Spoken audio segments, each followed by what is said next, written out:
Well, Dolphin fans, here we go again. The dawn of yet another epic Miami Dolphins season where the Fins are one of the best teams in the league yet again, and they're easily one of the favorites to win the Super Bowl. Yeah, I ain't buying that either.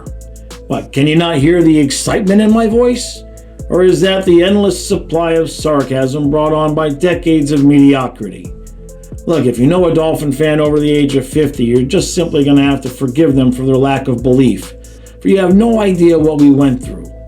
What, do you think our tepid expectations and absence of faith is because of this year's version of the Fins?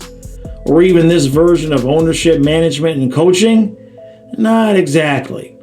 You see, those of us who grew up in the 80s knew this team was one of the best every year, even when they weren't. A Super Bowl loss in 82 and another in Marino's second season in 84, and then nothing. Quite literally nothing since then.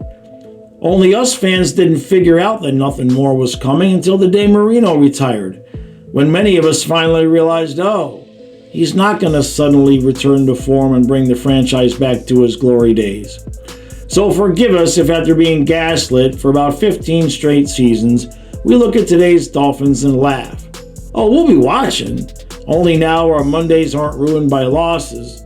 Hell, nowadays the disappointment after a loss hardly lasts an hour, especially if the Sunday night game is any good.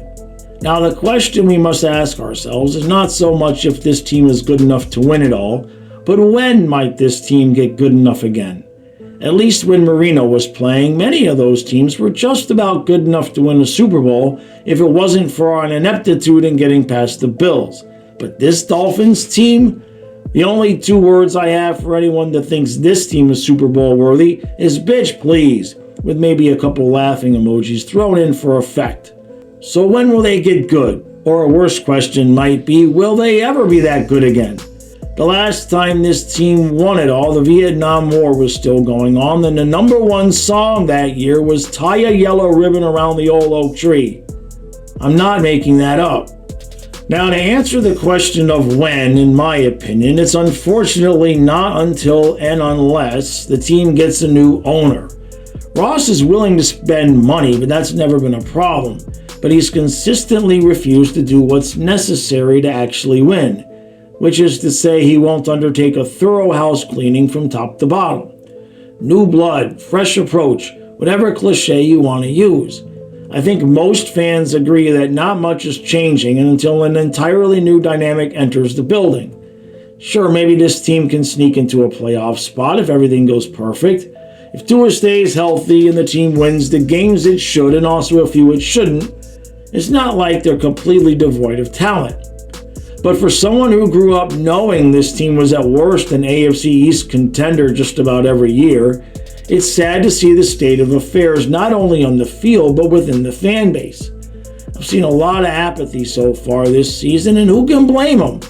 All these years, and the bar has now been set by Tyreek at winning a playoff game. I mean, I get that they got to take the first steps, but Jesus, it's been 2 decades of crawling like a drunk toddler. All that said, once the season starts, hope will rise again, especially if we get a lead in the first quarter of the first game.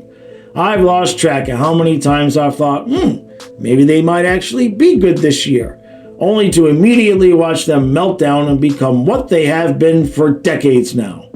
Good enough to be just bad enough to stay mediocre. So yeah, here we go again.